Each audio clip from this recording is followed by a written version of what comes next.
Hyper pop, hyper politique, politicon. Moi j'ai envie de comprendre. Venez, on regarde ça au moins. Et je regarde les JO 100%. Bah regardez les JO si vous voulez. De toute façon, il y aura les extraits sur Twitter. Moi j'irai voir ça. Au mois de juin, alors que je ne sais pas quel verbe utiliser exactement, on avait les européennes et les élections législatives qui ont failli voir l'arrivée au pouvoir de l'extrême droite. Paraissait rien à voir le dernier album de Charli XCX, intitulé Brat. Incroyable. Un album que j'ai beaucoup écouté et réécouté, et que j'écoute et réécoute encore en boucle, et pour le storytelling, je pourrais dire que je l'écoute alors que j'écris ce script. Charli XCX... Incroyable, hein. Moi, c'est Ilyes qui m'a fait découvrir. C'est quoi la vidéo? C'est une vidéo de politique qui parle d'hyper pop. Au mois de juin, alors que... Ta gueule. Mais ça, là... Oh, quel plaisir, hein. Je vous jure, l'album est incroyable. Allez l'écouter, hein, si vous n'avez pas écouté. C'est vraiment la suprématie de l'hyper pop, hein. Bien mixé, c'est trop bien. Bref, c'est dans l'air du temps. Merci Nina Oiseau. Bref. Mais oui, alors par contre, la question que je me demandais, c'est... Le mot brat, est-ce qu'il veut dire autre chose que ce que je pense qu'il veut dire?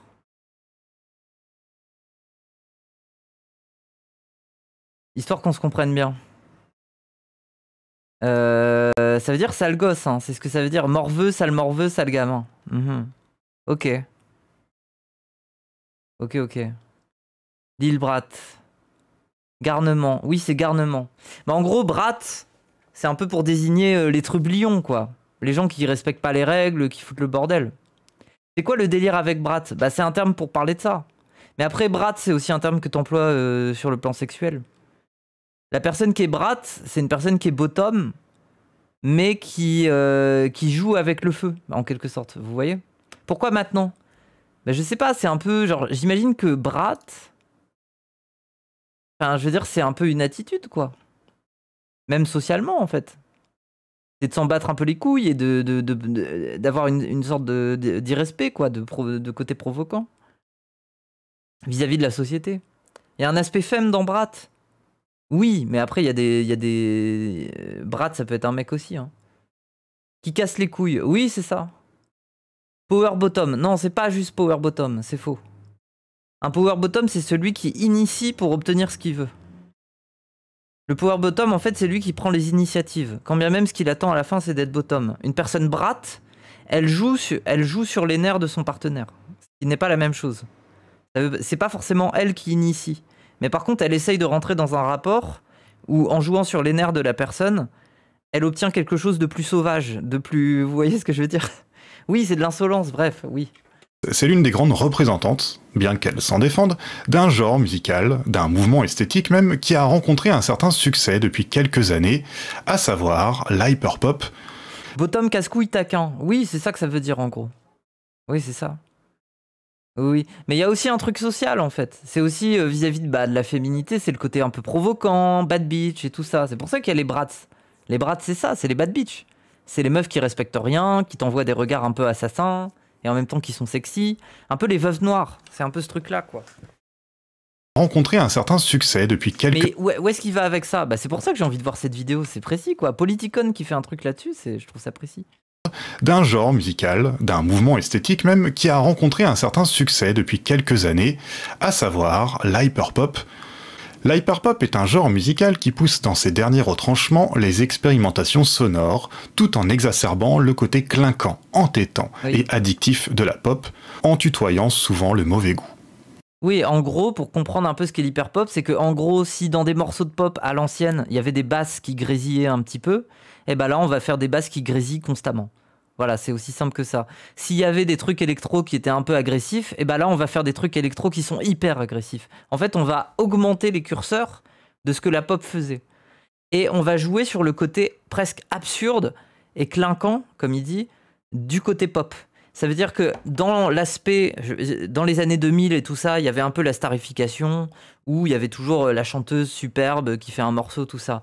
Mais ça restait correct. Là, l'hyperpop, tu vas chercher ce registre-là, mais tu vas le pousser à un curseur où c'est indécent.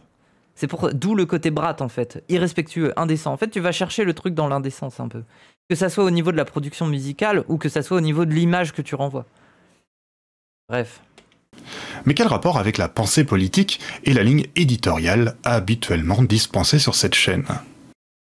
C'est que le genre, notamment initié par les artistes anglais A.G. Cook et Sophie, a fait l'objet d'une étude récente aux éditions Façonnage, par Julie Ackerman, intitulée Hyperpop, la pop au temps du capitalisme. Ah, mais c'est parce qu'il y a un bouquin. En vrai, du coup, le bouquin m'intéresse. Hein. La pop au temps du capitalisme numérique. C'est intéressant comme angle en vrai, je trouve. Numérique. En partant de ce livre, on aura l'occasion donc de revenir sur le néolibéralisme, l'accélérationnisme, le genre, le queer et Baudrillard. Parce qu'en fait, c'est vrai, hein, l'hyperpop met en avant un imaginaire pop star et tout ça qui est très inaccessible déjà à la base dans la pop. La starification, c'est aussi parce que la star, elle te ressemble pas. Elle mène une vie que tu as pas. Je veux dire, elle boit du champagne, elle prend de la coke, elle fait la fête, elle couche avec tout le monde. Et toi, tu n'es pas cette personne. Mais à l'ère du capitalisme numérique, j'imagine, hein, c'est un peu ce que la formule veut dire, c'est encore plus prégnant. Et cette figure de la pop star, elle devient tellement abstraite que tu peux en faire quelque chose de complètement mythique, de complètement surréaliste, qui n'a plus les pieds sur terre du tout. Parce que ça devient seulement une image numérique. Ça devient quelque chose qui n'est plus réel, en fait. Donc tu peux manipuler le truc pour en faire un truc carrément abstrait. D'où le fait que d'ailleurs dans l'hyperpop, il y a beaucoup de clips où tu utilises la 3D et tu vas déformer les choses et tout ça. Je ne suis pas moufette. Eh ben, écoute. Bienvenue sur Politicon, une émission hyper réelle pour tenter de mieux comprendre notre monde dans son versant politique et social, à travers les théories en sciences humaines et en philosophie, les pratiques, les auteurs et autrices, les doctrines et les pensées d'hier et d'aujourd'hui. Vous pouvez soutenir ce projet sur Patreon ou KissKissBankBank parmi d'autres, et l'émission est disponible sur YouTube bien sûr, mais aussi sur toutes les plateformes de podcast. Elle est bien cette chaîne, Politicon, moi j'aime bien. Je trouve que c'est une bonne chaîne. Après, parmi les chaînes de vulgarisation et de développement politique, c'est l'une des plus chiantes. Parce que ce mec-là, il a un ton où tu as envie de t'endormir. Il est sous Xanax. Après, il fait des bonnes vidéos et il comprend les sujets dont il parle et tout ça. Après, là où il y a des frictions, c'est que il fait aussi un peu partie de la bande qui a peur de parole d'honneur, par exemple. Genre, moi je me rappelle de ça, il avait fait une vidéo où il parle du mouvement décolonial, à aucun moment il cite ce qui se passe en France. Et en fait, je trouve que ça fait un peu partie du problème, quoi. C'est que ce mec-là, volontairement, il y a des impensés, il y a des choses dans lesquelles il veut pas mettre les doigts parce qu'il a pas envie de se salir, quoi. Il veut pas trop se salir les mains. Voilà, bref. N'hésitez pas à vous y abonner pour pouvoir l'écouter partout où vous voulez.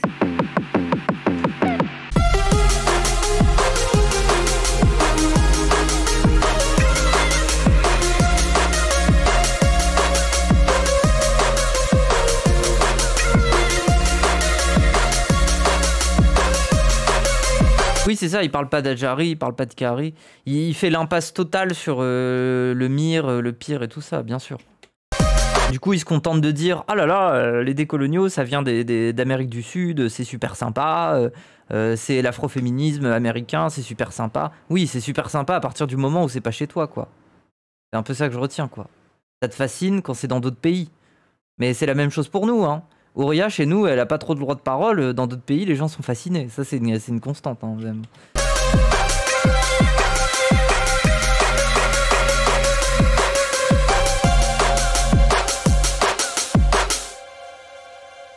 Alors, le livre d'Ackerman commence par la narration de son rapport à la musique, à la pop particulièrement, des années 2000 durant l'adolescence. Cela fait écho à la mienne d'ailleurs, à la manière dont j'ai construit mes goûts et mes imaginaires musicaux. Comme beaucoup forcément, dans un monde où la musique est largement marchandise, y compris cette vidéo, y compris le livre dont on va parler, y compris l'album de Charlie XCX, y compris votre force de travail, merci Marx, merci Guy Debord. La musique... Sacha Ackerman, il me semble qu'on en a déjà entendu parler, attends. Non, c'est Julie Ackerman, attendez. Qu'est-ce qu'elle a fait d'autre, cette meuf-là?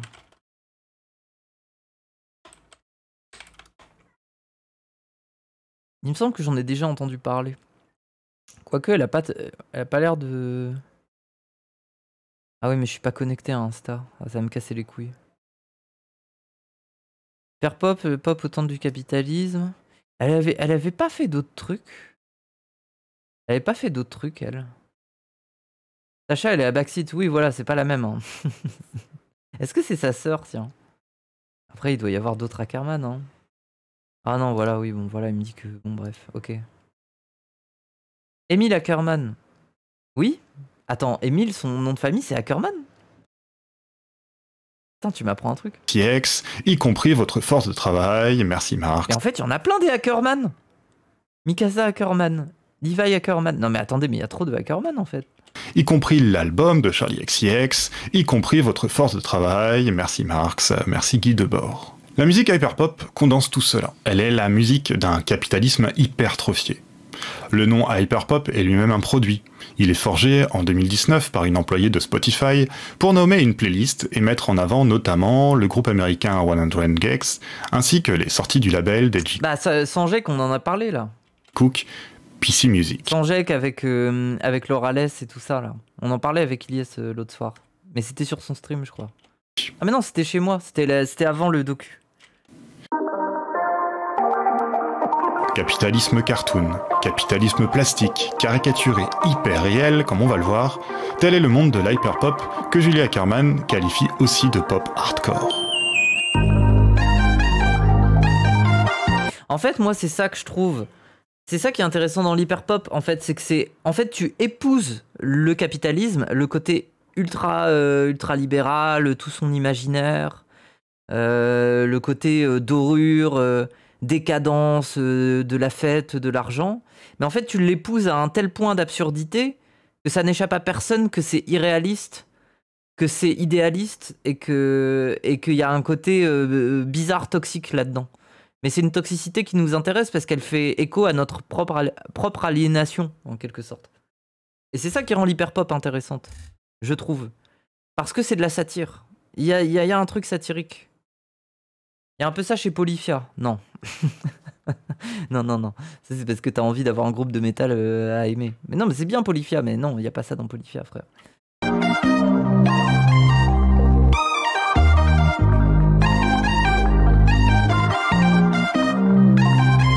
La hyperpop embrasse totalement le capitalisme du XXIe siècle dans sa phase néolibérale.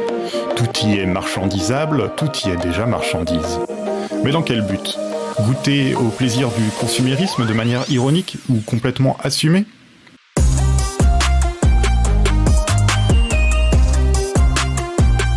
En fait, pour moi, l'hyperpop, c'est comme une pute, mais elle est bien habillée, elle est sexy, elle aime bien s'habiller bien, elle est heureuse dans la vie, mais tu sais que c'est une pute. Voilà, c'est un peu ça l'hyperpop. C'est-à-dire, c'est ok, les gens sont heureux, ils sont joyeux, ils font la fête, mais c'est une pute. Vous voyez ce que je veux dire? Genre, elle est dans cette méta, elle est dans cette vie-là, tu vois. Bref. Pas compris, moi je me comprends.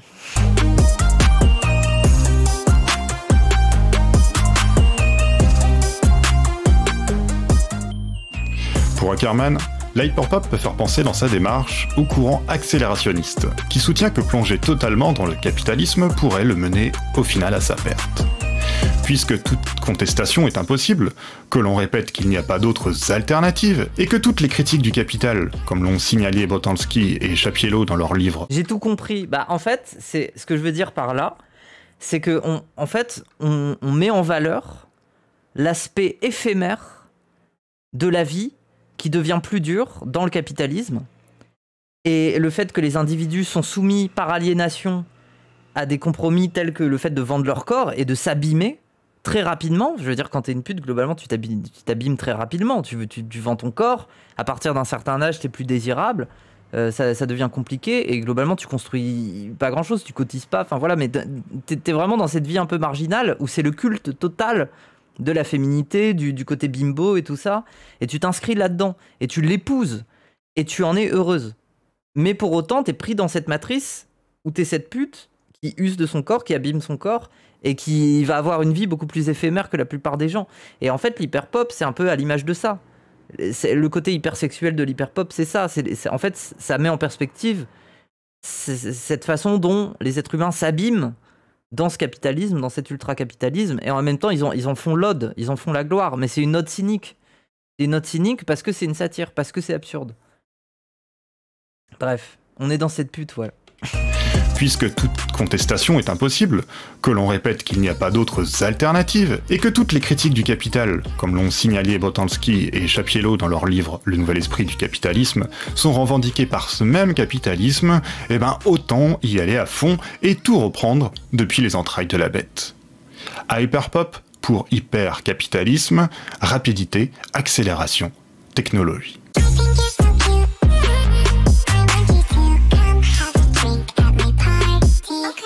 D'une certaine manière, la hyperpop succombe au réalisme capitaliste, théorisé par l'intellectuel britannique Mark Fisher. Le réalisme capitaliste renvoie à la fameuse idée souvent attribuée à Thatcher, selon laquelle il n'y a pas d'autres alternatives. C'est ça, il n'y a pas de futur, donc go faire la fête et se déglinguer, quoi.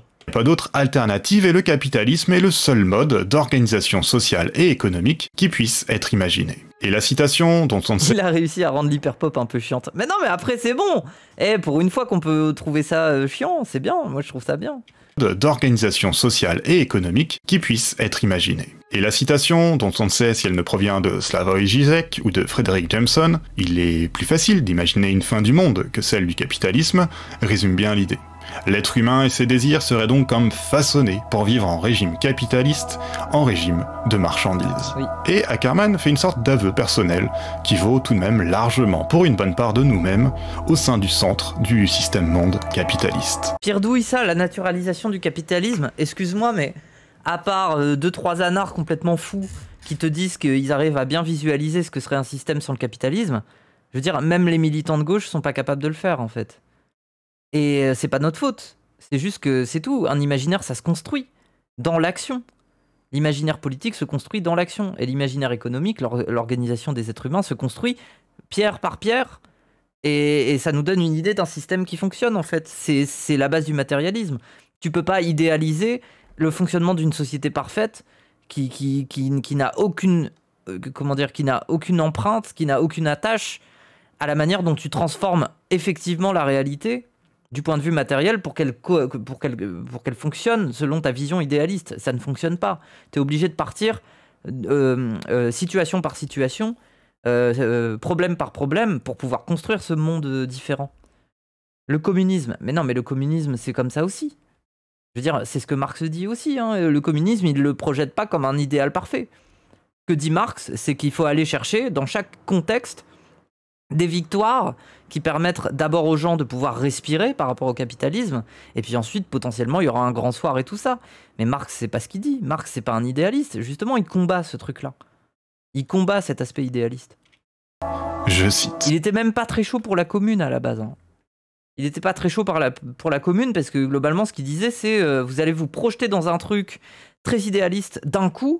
Le problème, c'est que vous n'êtes pas prêt pour pouvoir lutter militairement contre Thiers et compagnie. Et c'est ce qui s'est passé. Et après, c'est pas pour autant qu'il a désavoué la commune. Genre, c'est bien, c'est une expérience humaine hyper importante pour notre histoire. Mais il avait des réserves. J'ai pour ma part toujours eu l'impression que nous étions toutes et tous... Marx n'était pas révolutionnaire. En fait, c'est plus qu'il voulait être pragmatique. Il préférait dire que la révolution, si ça se contente d'être un idéal qu'on attend et on attend le grand soir, ça sert à rien. La révolution, elle est déjà en cours à partir du moment où tu modifies, tu transformes les institutions petit à petit. La révolution, en fait, c'est comme dire par exemple que la révolution féministe, ça serait forcément des femmes dans la rue avec des torches. C'est faux. MeToo, c'est déjà une révolution féministe. Le planning familial, ça a déjà été une révolution féministe. Le droit de vote des femmes a déjà été une révolution féministe. Donc la révolution, c'est quelque chose sur le long terme. Parfois, c'est même quelque chose d'un peu abstrait qu'on est en train de vivre, et en même temps, on n'a pas l'impression de le vivre. Merci, ami Vivi. Je veux dire, la séquence, par exemple, qu'on est en train de vivre politiquement actuellement, nous, on a l'impression que le RN est en train de grimper et tout ça. Mais selon un angle gramscien, on est précisément dans cette période où il y a une bascule, il y a un bloc historique qui est en train de s'effondrer, et c'est pendant cette période de bascule que des monstres apparaissent. Donc déjà, c'est un autre angle. Ça veut dire qu'on est déjà dans cette continuité révolutionnaire selon Gramsci. Mais on pourrait très bien se dire, de notre perspective, qu'on n'est pas du tout aux portes de la révolution et que le RN va gagner. Enfin voilà, par exemple, tu vois, enfin c'est... Donc qu'est-ce qu'on appelle révolution? Si vous êtes des bandeurs et que vous pensez que c'est le grand soir, vous êtes bêtes. C'est pas ce que dit Marx. La révolution, c'est beaucoup plus large, en fait. C'est même quelque chose de très diffus, qu'on peut même pas percevoir, mais il y a déjà un changement dans les mentalités, dans les mœurs, dans les croyances, tu vois. Je cite. J'ai pour ma part toujours eu l'impression que nous étions toutes et tous possédés par une sorte d'inconscient toxique. Même Non, c'est pas un changement brusque, la révolution. Justement, ça n'est pas que ça. Sortez-vous ça aussi de l'esprit. Hein. La révolution, des fois, c'est un truc diffus sur le long terme, en fait. Pour ma part, toujours eu l'impression que nous étions toutes et tous possédés par une sorte d'inconscient toxique, même à gauche de l'échiquier politique. L'impression que chacun et chacune aimait d'une certaine façon, dans une certaine mesure et sans se l'avouer, le capitalisme. Attendez, j'ai envie de réécouter parce que du coup, je me suis sorti de la vidéo. Et en vrai, ça m'intéresse de bien comprendre. L'humain et ses désirs seraient donc comme façonnés pour vivre en régime capitaliste, en régime de marchandises. Oui, donc l'aliénation. Et Ackerman fait une sorte d'aveu personnel qui vaut tout de même largement pour une bonne part de nous-mêmes au sein du centre du système monde capitaliste. Ok. Je cite. J'ai pour ma part toujours eu l'impression que nous étions toutes et tous possédés par une sorte d'inconscient toxique, même à gauche de l'échiquier politique. Oui. L'impression que chacun et chacune aimait d'une certaine façon, dans une certaine mesure et sans se l'avouer, le capitalisme, ou en tout cas en jouissait. Bah oui, par exemple, un de ces inconscients toxiques, on peut le voir s'articuler, je parlais de pute, mais l'exemple est bon. On peut le voir s'articuler sur toutes les questions qu'on a vis-à-vis du travail du sexe. C'est-à-dire qu'à gauche, on va avoir une position, on va être en mode slay, travailleuse du sexe, en vrai, elles ont le droit, c'est un travail comme un autre, nanana. Mais on sait qu'au fond, il y a quand même ce truc c'est le corps qui s'abîme vite. On est dans une situation d'aliénation par rapport au capitalisme qui est violente. C'est-à-dire qu'on épouse tous des clichés de la féminité pour pouvoir attirer le client et tout ça. Enfin, il y a toutes ces choses-là qui entrent en contradiction et qui sont à penser dans leur ensemble. Ça veut dire qu'on peut être pour le travail du sexe et en même temps observer à quel point il produit une aliénation, en fait. Donc oui, il y a cet inconscient toxique et on fait avec. Et c'est pour ça que... Moi, c'est aussi pour ça que j'aime bien Dany et Raz. c'est que je pense qu'ils ont conscience de ça. Je pense que c'est aussi une identité. Ça veut dire on vit dans cette saucisse. Une des ruptures qu'opèrent Dany et Raz, mais au travers de leur discours, mais aussi de leur esthétique. Leur esthétique de vouloir s'acheter des montres, d'avoir des casquettes Gucci, machin. C'est que le désir du capitalisme, il est là. On est là-dedans. On a ces désirs-là. Et c'est des désirs toxiques. Quand on met 500 balles pour une casquette Gucci, oui, on est des Yankees. Mais on le fait quand même. Et on respecte pas ce qu'est l'objet pour sa valeur. Parce que bien sûr qu'il coûte moins cher à produire. Bien sûr qu'on pourrait être marxiste et dire que c'est de la merde d'acheter une casquette Gucci à 500 balles. Reste qu'elle a une valeur. Et que cette valeur-là, dans notre imaginaire, elle existe quand même. Donc on doit composer avec toutes ces contradictions-là. Et ça ne nous empêche pas... En fait, on est beaucoup plus sincère en acceptant de montrer ces contradictions-là. Là où chez d'autres gauchistes, il faut certainement pas... Il faut être pur, en fait. Il faut certainement pas montrer qu'on s'est perverti dans ces choses-là. Mais désolé, mais c'est pas un imaginaire réjouissant, parce que la plupart des gens, ils s'identifient à ces contradictions. Ils s'identifient pas à la pureté. Ils s'identifient d'être des individus pris dans ces contradictions capitalistes, en les dénonçant et en même temps en étant séduits et en ayant besoin de s'y identifier. C'est ça qu'on est. Genre, voilà. Moi, j'aime bien acheter du maquillage et me maquiller. Il y en a qui pourraient dire « Ah oui, mais c'est un business, c'est pas obligé de se maquiller quand on est une femme. T'es pas obligé de faire ça. » Bah oui, mais j'aime bien être sexy. Et je fais avec cette contradiction-là. Laissez-moi tranquille. Je suis capable de réfléchir tout en étant contradictoire, c'est tout. Et l'hyperpop, c'est vrai l'hyperpop, elle incarne bien ça, en fait. C'est pour ça que les gens s'identifient bien à ça. Gauche de l'échiquier politique. L'impression que chacun et chacune aimait d'une certaine façon. Ils n'assument pas leur aliénation. Tu trouves que Dany et Raz, ils n'assument pas leur aliénation? Moi, je trouve qu'au contraire, ils ont un très bon discours là-dessus, en fait. Même à gauche de l'échiquier politique. L'impression que chacun et chacune aimait d'une certaine façon, dans une certaine mesure et sans se l'avouer, le capitalisme, ou en tout cas en jouissait. De ces plateformes de streaming, de ces réseaux sociaux, de ces produits aux emballages éclatants, de ces Uber et de ces avions. Nous avons conscience de la toxicité de ce mode de vie, mais comment y renoncer? Cette lucidité coupable est devenue notre loi à toutes et tous. Hyperpop assume pas forcément. Oui, mais on n'a pas besoin que les artistes de l'hyperpop soient ultra politisés pour avoir des affects dans lesquels on peut se retrouver et autour desquels on peut faire du discours. Ça, c'est pas... Et de ces avions. Nous avons conscience de la toxicité de ce mode de vie, mais comment y renoncer? Cette lucidité coupable est devenue notre loi à toutes et tous. Nous sommes toutes et tous devenus malgré nous accros à la drogue que les fruits du capitalisme nous injectent. L'accélérationnisme hyperpop, en poussant à bout ses penchants coupables, cherche justement à les reconnaître. Il concède que ce système n'a pas que du mauvais, mais que c'est en continuant de produire des affects positifs, à se faire aimer en modelant les subjectivités et en promettant une certaine forme de jouissance illimitée, qu'il poursuit sa course folle.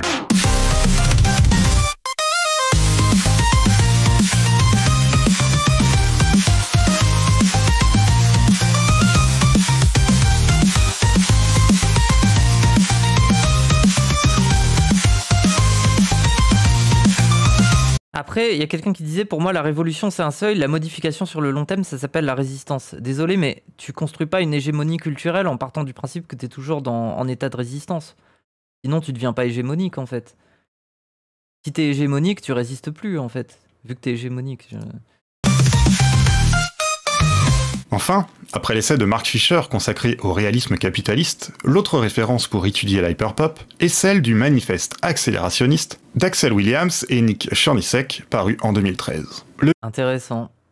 En vrai, ça m'intéresse. Le but serait alors... Parce qu'on tacle les accélérationnistes, mais c'est bien de voir des gens qui essayent de te construire un propos accélérationniste.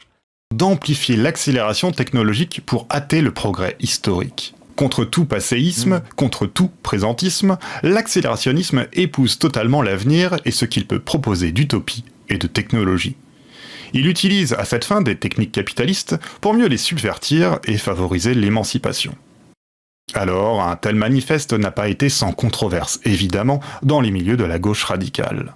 L'accélérationnisme de Chernisek et Williams se mêle dans l'hyperpop avec la réinvention perpétuelle de l'identité incarnée par l'esthétique queer qui, comme le rappelle Ackerman, se pense moins à travers la connotation de l'orientation sexuelle que comme visée de dépassement de toutes les binarités et de toutes les normes qui emprisonnent. L'hyperpop, en utilisant des outils de transformation vocale tels que l'autotune ou le changement de pitch de tessiture, joue sur les graves et les aigus, le masculin et le féminin. Elle produit de l'utopie queer où l'image et le son se jouent des normes. Oui, bon, ça va, c'est pas une dinguerie. Et c'est pas que l'hyperpop qui fait ça d'ailleurs.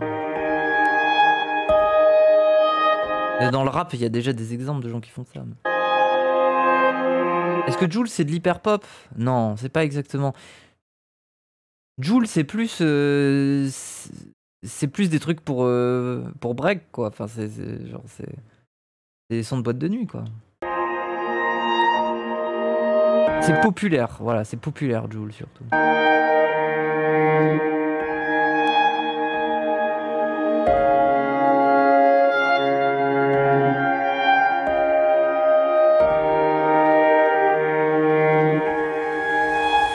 L'hyperpop, c'est aussi une esthétique du simulacre.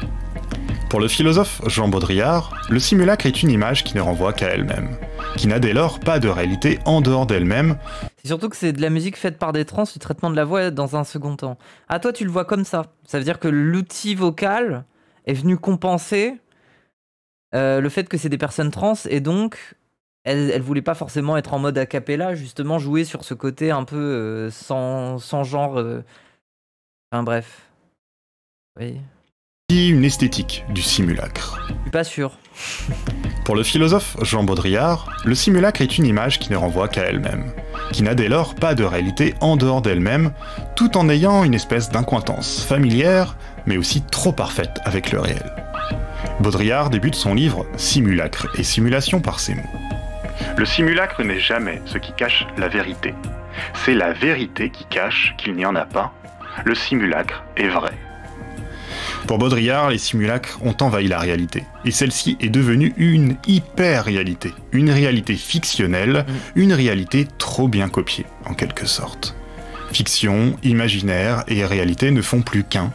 L'emoji remplace le sourire ou les larmes et sont à travers les écrans plus réels, plus tangibles que les émotions qu'ils incarnent. La réalité filtrée, les avatars ou les images générées par IA paraissent plus réelles que la réalité vécue. L'hyperpop, alors ça pour l'instant pas encore, mais plonge ainsi dans l'hyper-réalité et tente de rendre profond le manque de profondeur, de rendre authentique l'inauthenticité, de rendre vrai le faux. J'avoue je comprends pas tout. Bah le simulacre c'est j'essaye de trouver un exemple plus concret. Un exemple plus... Attends.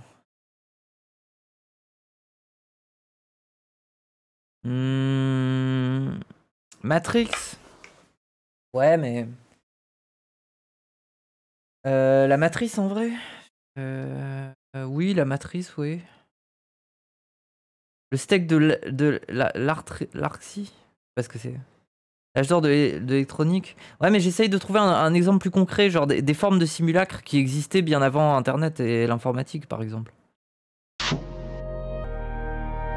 Tout ce qui était directement vécu s'est éloigné dans une représentation, disait Guy Debord dans la société. Bah, les statues, par exemple. Les statues, c'est un simulacre. Une pute. Sandy, je vais mourir. Non, mais la figure de la statue. C'est-à-dire que, regardez, par exemple, César. On sait pas à quoi il ressemble. Mais par contre, on a des statues de César. Et donc, l'image qu'on se fait de César, elle est liée à ces statues. La statue est devenue une incarnation de César plus réelle que César lui-même. Le théâtre aussi. Quand on rejoue une scène ou par exemple un film. La Seconde Guerre mondiale, on ne sait pas exactement à quoi ça ressemblait. Par contre, un film sur la Seconde Guerre mondiale nous donne une idée. Nous acceptons de voir dans ce simulacre de ce qu'est la Seconde Guerre mondiale, puisque c'est du cinéma, une vision qu'on peut juger réelle, en tout cas une vision qui est une vision qui ensuite dans notre imaginaire va nous guider principalement pour se représenter la violence de la Seconde Guerre mondiale. Donc, c'est ça un simulacre en fait. C'est, disons que c'est un dispositif fictif dans lequel nous acceptons de fonder une réalité tangible de perception de la réalité en quelque sorte. Et donc le simulacre à partir de la statue, bah, ça peut être tout en fait. Ça va être un avatar. Par exemple moi sur Twitch, je m'appelle Moufette. Les gens acceptent que ce simulacre de prénom, qui est Moufette, qui n'est pas mon vrai prénom, me correspond et acceptent d'associer le simulacre Moufette à mon identité. Je suis en train de produire une identité virtuelle. Et donc, bah, à partir de ça, oui, tu peux lier ça à plein de phénomènes, en fait. Bref, c'est un peu ça, le simulacre. Était directement vécu, s'est éloigné dans une représentation, disait Guy Debord dans la société du spectacle. C'est notre réalité de toi. Oui, et ce que disait Politicon, en gros, c'est qu'on vit dans une société où la part du simulacre devient énorme par rapport à la réalité elle-même. Ça veut dire qu'aujourd'hui, par exemple, moi, je suis plus connu en tant que Moufette que en tant que personne que je suis normalement, en fait. Mon vrai prénom, qui est Louise. Pourquoi Moufette? Oh, j'ai expliqué 100 fois, mais c'est pas le sujet. Mais voilà, ça veut dire que cette réalité devient encore plus concrète. C'est-à-dire que l'image que j'ai de moi-même, que vous voyez en ligne, est plus proche de la réalité de ce que les gens connaissent de moi que l'image réelle au quotidien que, je sais pas moi, Aléa peut voir quand je suis en slip et que je me fais cuire un steak. Vous voyez ce que je veux dire? De rendre vrai le faux. Tout ce qui était directement vécu s'est éloigné dans une représentation, disait Guy Debord dans la société du spectacle. La représentation se fait ainsi réelle lui-même. La marchandise se justifie elle-même. T'as même repris le discours sur l'avatar, t'es tellement pacomiste. Bah non, c'est juste ça m'est venu comme ça. Mais après, oui, je vois ce que tu veux dire sur Pacom. Bah un des trucs dont Pacom parle, c'est quand Kafka parle du spectre. En fait, Kafka, il a une correspondance, je crois, avec une femme. Et il parle du fait qu'il a des doutes sur le fait qu'il s'adresse vraiment à elle, ou est-ce qu'il s'adresse pas plutôt au spectre de la représentation qu'il se fait elle pendant qu'elle est à distance et qu'il peut pas la voir. Ça veut dire que avec les souvenirs qu'il a, il s'est construit une vision idéaliste de ce qu'est son interlocutrice, avec qui il a une correspondance. Mais est-ce que ça veut dire qu'au fond, il s'adresse vraiment à la personne? Est-ce qu'il s'adresse pas plutôt à une image qui se fait de la personne? Et après, là, on rentre dans quelque chose philosophiquement de plus profond qui est, est-ce que la représentation du réel qu'on a n'est pas une fiction? Est-ce que c'est pas des successions de fictions? Et qu'en soi, il n'y a pas vraiment de mémoire. C'est plus, il y a un récit.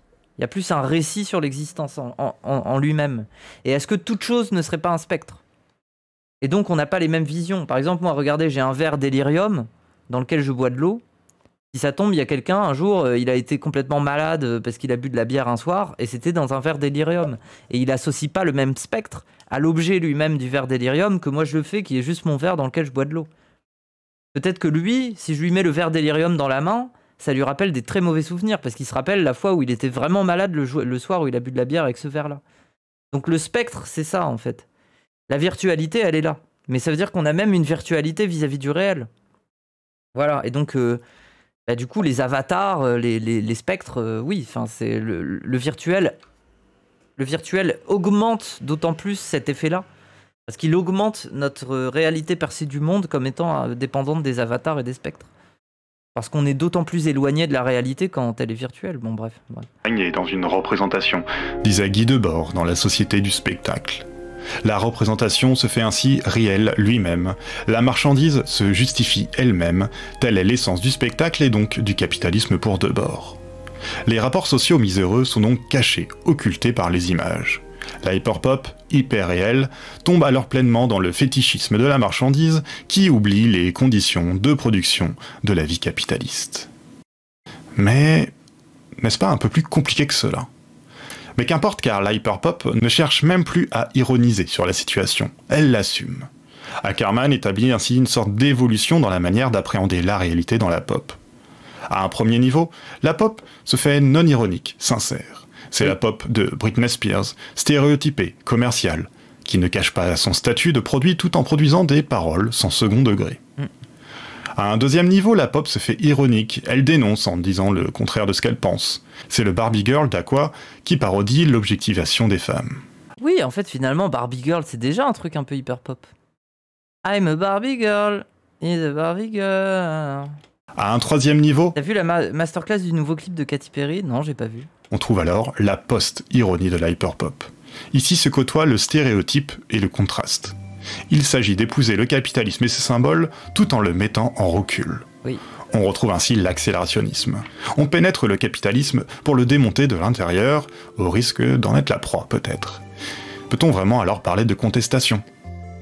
D'une certaine manière, pour Ackerman... Barbie le film, ça serait de l'hyperpop? Non. C'est plus la pop second degré, qui a conscience de ses travers, qui essaye de les critiquer, mais globalement ça reste Barbie et c'est un objet commercial. C'est pas si hyper pop que ça.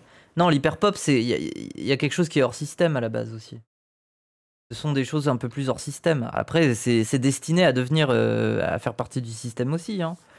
Mais à partir du moment où ça sera largement récupéré, ça fonctionnera plus. C'est ça la vérité sur l'hyper pop. Et ce qui la rend pertinente, c'est qu'elle reste toujours un peu aux marges. Donc j'avoue que le jour où l'hyper pop est mainstream, ça sera plus vraiment de l'hyper pop. Hein. Ça sera de la pop tout court. Peut-on vraiment alors parler de contestation? D'une certaine manière, pour Ackerman, l'hyperpop délaisse l'ironie mais garde sa posture critique, son recul et sa non-naïveté. L'hyperpop opère un retour sur elle-même en se laissant une marge de dénonciation. Comment c'est hors système si ça fait partie intégrante du système de A à Z? Mais parce que c'est pas une partie intégrante, c'est un reflet du système. Genre, c'est... Elle épouse le capitalisme, mais laisse de la place à la contestation.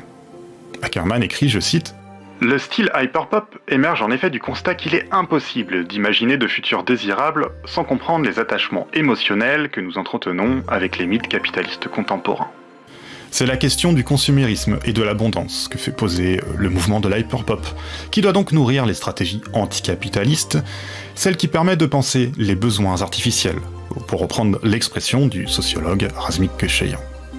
De son côté donc, l'hyperpop fait le choix de préserver le futur, de le penser comme possiblement désirable, quand même, sans s'attacher au passé ou sans surfer sur une nostalgie désabusée. L'idée est donc de plonger pleinement dans le réalisme capitaliste, pour, dans une sorte de dialectique queer et autotunée, le dépasser et offrir à nouveau des futurs désirables et émancipateurs. Glitcher le capitalisme, voilà le programme.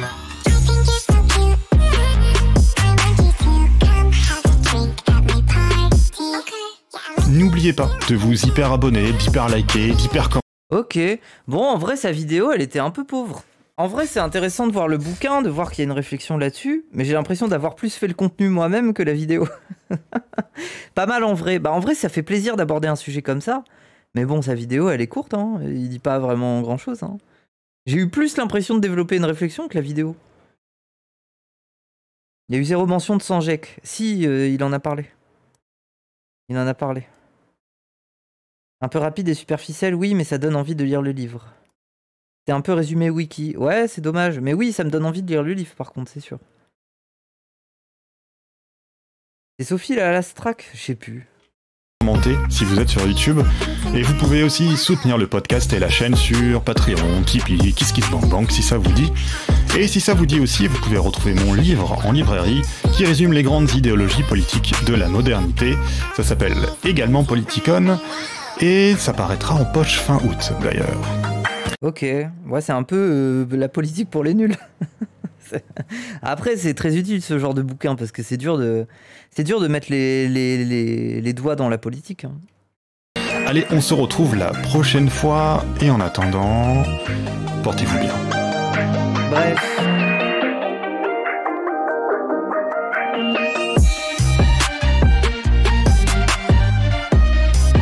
Oui, mais Deleuze et Guattari. C'est Guattari ou pas? Je sais pas à quoi il ressemble, Guattari.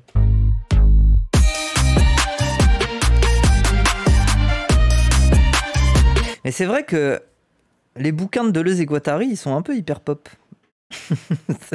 Tu vois ce que je veux dire, Bon, toi qui les as lus? On est d'accord, hein? L'anti-Oedipe, c'est un peu hyper pop, hein? Bandeur, bah non, c'est tout! Lisez-le un minimum, vous allez comprendre ce que je veux dire, hein? C'est absurde, hein? Le bouquin est presque absurde. D'où le fait qu'ils ont été mal compris et récupérés par les marketing. Après, mal compris, oui, c'était inévitable, hein. C'est dur de les comprendre, hein, tout court. Hein. Le bouquin est compliqué. Hein. Bon, les gens, moi je vais vous laisser.